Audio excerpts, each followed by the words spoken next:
Yo, it's Guido coming at you with a replay review slash tactics talk to some extent. Today's guest help is Jeb2 from clan LT Litwur. I don't know.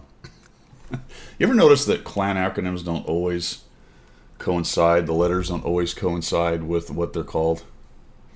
I don't know, man. I don't know. Sometimes I look it up and I can't figure it out. Maybe I'm too old. I don't know. Jeb2 is in his AT8. He's bottom tier in a 2-tier battle on Himmel's Muravanka Dorf. This is a map that I usually go over to the east side and fight in the Magic Forest. I don't know if it's still the Magic Forest. I think it still is. I think it's a little more Magic Forest now than it has been in a long time. And it looks like he wanted to go that way. He's indecisive. He's got vents, as I recall, improved configuration, and turbo. Interesting combo. Now the turbo is going to give the AT8 a little bit more zip. Not a lot of zing, but a little zip, you know, just a little bit faster. Because this thing is well, I was going to call it a tortoise, but eventually you get to the tortoise on this line. But it is a bit of a tortoise kind of thing. Everything else in the game is a hare. This is a tortoise. A baby tortoise. There you go. A baby tortoise. So off he goes over here to the west side. And as you can see, there aren't very many people going this way. We've had a bit of a theme on this in the recent videos, talking about what you do on flanks where there's just not a whole lot going on for your team. You have to be careful. It's easy to overextend. It's easy to get swamped. But in this game, even though he's bottom tier, you know, there's some heavy hitters here. This is a pretty heavily armored tank for this tier. A couple arties he's got to worry about, the 304 and the M44. Doesn't want to get bombed by them. We'll get to that in just a second. But this gun will fire some rounds downrange. As I recall, it doesn't hit particularly hard. Let's take a look. I want to say it's 135, 150. There you go. With a nice 171 standard pen, and of course he's got the 35 APCR. So he is now rocking. Stop it, Jeb. Stop doing that. Then we get to 239 average pen with the APCR. Now he's going to come up to this bush. This is a fairly well-known Sniperino bush over here. This map has recently been changed in the last couple years. I guess it is now. He's going to catch this guy crossing, but ignores him to shoot the HT number 6. That's probably a better shot anyway. Is he going to get lit with this? Not yet, but probably now because that guy backed up. Yep. So the 3601 backed up and had line of sight on him, and when he fired, he was close enough to light him. I think the HT number 6 might have been double bushed by that little bush over there.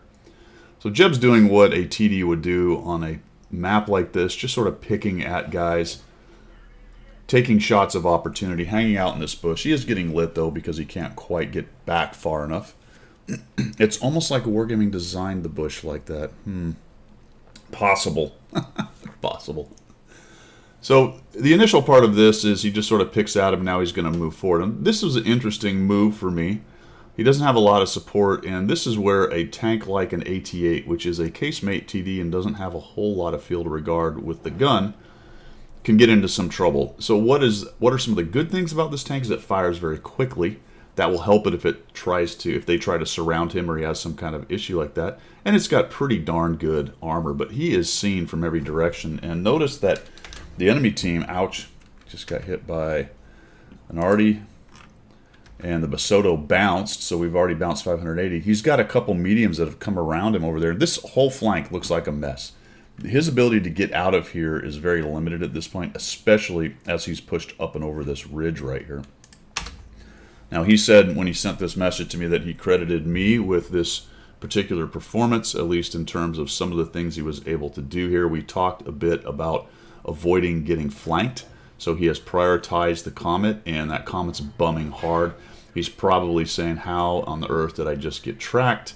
And down he goes. So that nice little push, the maneuver by the Comet to get around, and I think a great decision by Jeb to take that guy on, even though he put some side armor to the rest of these guys. Now, honestly, if the enemy team had simply pushed, they have the numbers over here, if they had just come at the AT8 all together, they would have taken Jeb down pretty quickly. Churchill's near dead anyway, and there's just nobody else here. The arty is absolutely bombing him, but the 304, unless he can hit on top and go through, say, the back deck, he's going to have a hard time doing a whole lot of damage to this heavily armored tank. But there is a nice big flat spot on the back of this TD where if that 304 drops one on there, he'll be bumming. So Jeb pushes up against this building, and we finally get a customer who seems to have some kind of idea about how they need to peel this AT-8 out of this position. Really, the AT-8 is holding up their whole team, and their team is now losing on the other flank. So all Jeb has to do now is hold out as long as possible right here so that the rest of his team can wrap around and start getting some crossfire. So the time for the purples to push in and swarm Jeb, if you're looking at timing, is probably a minute ago, minute and a half ago. As soon as the M6 died and they realized there wasn't much, and really about the time those mediums pushed around and caused trouble in the backfield, the purple team could have come around. And look at the time, it's only 4 minutes into the game. So if you're thinking about timing on these matches and how much time you have, it's generally less than you think. And I would say also in general, if you say, I need to push or I need to do this, you're probably late usually, all right? You can be early and that can cause its own problems. So he shoots him coming around. Now, you'll notice that the traverse on this thing is not great. I don't know what his crew skills are.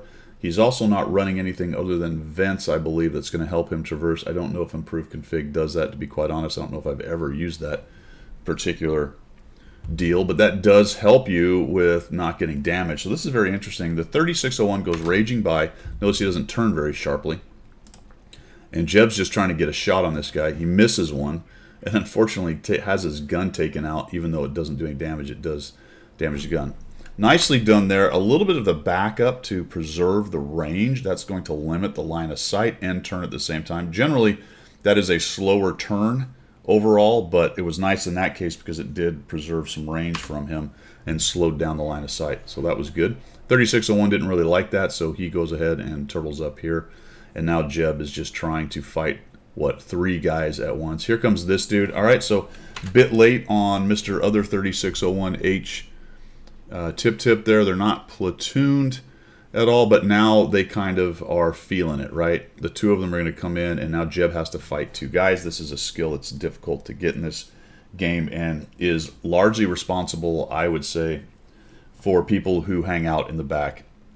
Anyone who has trouble brawling, dealing with more than one angle or more than one tank at a time, you'll find them generally in the back. In a tank, a lot of times, like this one right here. So this is where Jeb, I think, took some of my latest advice and tactics and tips, and he does a really nice job here. So what we have is he's going to prioritize the low hit point guy. This is a great idea. And he actually pushes into him, which I think is fantastic. Tip's doing 2 things here. This is actually a decent idea. He does need to close so that when he circles, he has a higher line of sight right there. But he's also letting the AT-8 get close to him. And if he lets the AT-8 ram him like that, and that little turn in kind of doomed him, right? Unable to get away, and nicely done by Jeb. He kills the low hit point guy, sort of ignores the high hit point guy. Yes, that cost him some damage, but he's now reduced the threat to 1 tank. Now watch what he does right here. He notices the guys behind him, so he's going to drive around some cover. All right, so we have some kind of, I don't know, AirSats cover or pop-up cover or cover of opportunity, perhaps, on the dead tank, and that's a really nice job. He's going to turn. Look at that. Boom. Just uses that cover right there. A little jink, a little jive. Now he's just going to close in on the 3601, and this guy doesn't have much of a clue. You'll notice that his gun, it's hard to see with all the damage. Maybe he is pointing at it. Never mind. All right, he is trying to shoot the hatch. Yeah, he just doesn't get her done. Just doesn't get her done. And Jeb is able to take this guy down just like that. And we've climbed up to 1,627 damage, 824 assists, and a really nice little effort there in the 2v1. And going back essentially to holding that flank with a tank that does it pretty well. He did overextend, I thought, a little bit pushing in. But honestly, that got their attention, and it also clogged them up. There wasn't a whole lot they could do right there, and they needed to come at him with a lot more, a lot sooner, essentially. Nice block damage for this tier. It's a 900 hit point tank, folks, and he's blocked 2,415. Down goes the rest of the enemy team, and just an absolute, well, I'll call it an anchor. A lot of times you'll use the word anchor in a negative connotation. I'm not. In this case, he absolutely did anchor this entire flank over here, held it for the rest of the team as they wrapped around and killed everything in the Magic Forest. Nicely done, Jeb. Do appreciate you sending that in, showing us here, and giving me the, how do I put this? I appreciate it when people like the content and they can learn something from it, and they can apply some of those things to their game. Obviously, not all of it. I'm not sitting here telling everybody they should play exactly like me. In fact, some of you probably don't because you're better. But I think for basic stuff like this one, man, really nicely done on your execution right there. That's all I've got for today. You guys have a great one. We will see you.